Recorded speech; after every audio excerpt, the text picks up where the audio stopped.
Today's guide, Terra, the Roman Earth Mother. I'll be going over her combos, her mechanics, and what she brings to a team. I'll also cover her abilities and provide tips you'll be able to apply in the next match. Item builds and conquest specific strategies will be avoided as these tend to change quite frequently. Feel free to skip to any part of this video that fits your needs.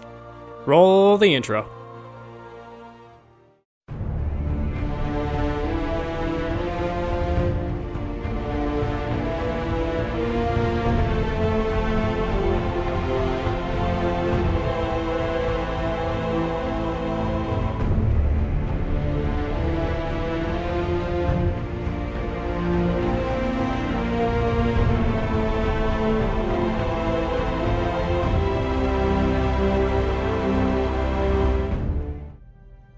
Terra.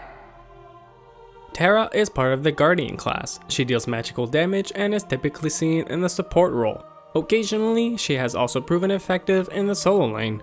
The stun, root, heals, buffs, and debuffs she possesses enables her to peel for her allies and set up opportunities for her teammates to take advantage of. She truly excels in teamfights, where her abilities and ultimate can hit and affect both enemies and allies simultaneously. The multiple combos she can unleash thanks to her interactive abilities give her a wide range of possibilities for various playstyles. Passive, Standing Stone. While Terra has a Standing Stone in play, she becomes connected to the earth, making her knock-up immune. Additionally, her basic attacks will cleave, slow, and deal bonus damage. If Terra shatters any stones, she will retain the buff for 3 seconds. Ability number 1. Force of Nature. Terra dashes forward, dealing damage to all enemies she passes through. She may charge through her own standing stones to shatter them. If she does, she may dash a second time within the next 3 seconds.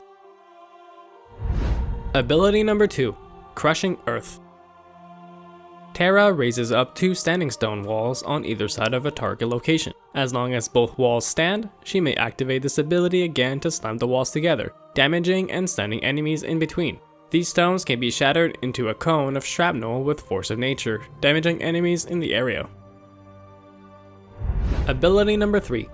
Monolith.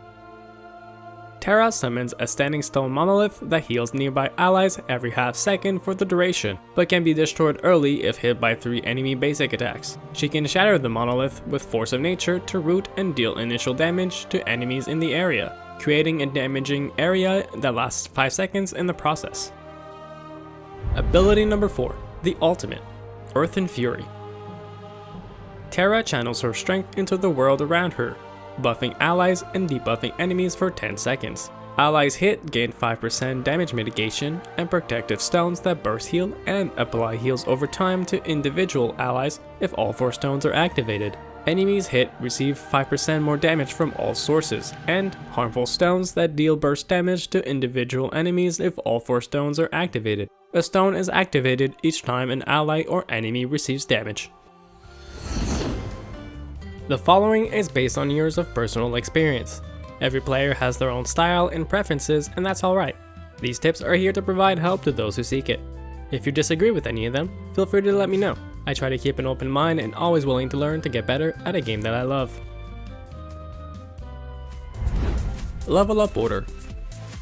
Terra's Crushing Earth is her highest non-ultimate damage ability, increasing its damage when points are added. Although her monolith provides good amounts of healing while also having some good damage, depending on what you need more, clear or heals, both are viable options. Her first ability, Force of Nature, increases its power when points are added. Whenever possible, put points into the ultimate. That said, here's my recommended level up order.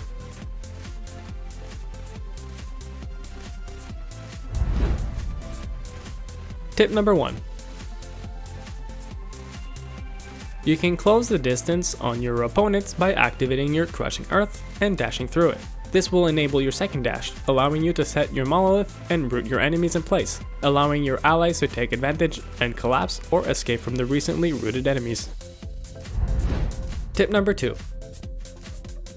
Obstacles come in many shapes and forms. A well-placed wall can often turn a fight in your favor. Using Terra's stones as a blocking obstacle can often come in handy to catch your opponents by surprise, trapping them, and potentially save your allies.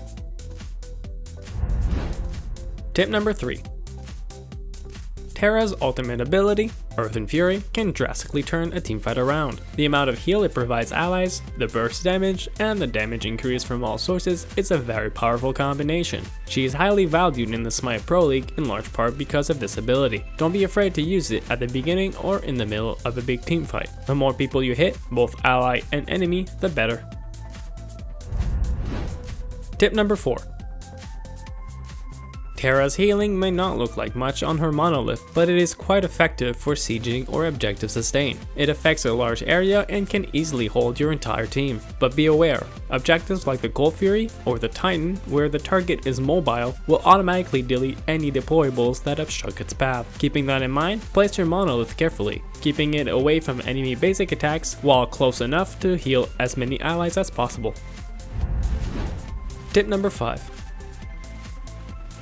Item synergy can sometimes make a character feel just right. Items that provide benefits for your team through heals can be beneficial. Lotus Crown is a great example. It provides your allies affected by your heals with increased physical and magical protections for a short duration. Terra can proc this effect with her third ability, Monolith, and her ultimate ability. She can easily apply this effect on her entire team. I hope this video proves useful and that you'll be able to apply what you learned in your next match. If you enjoyed the content or there's a guide you'd like to see next, let me know in the comments below. Thank you for watching and see you all on the battleground.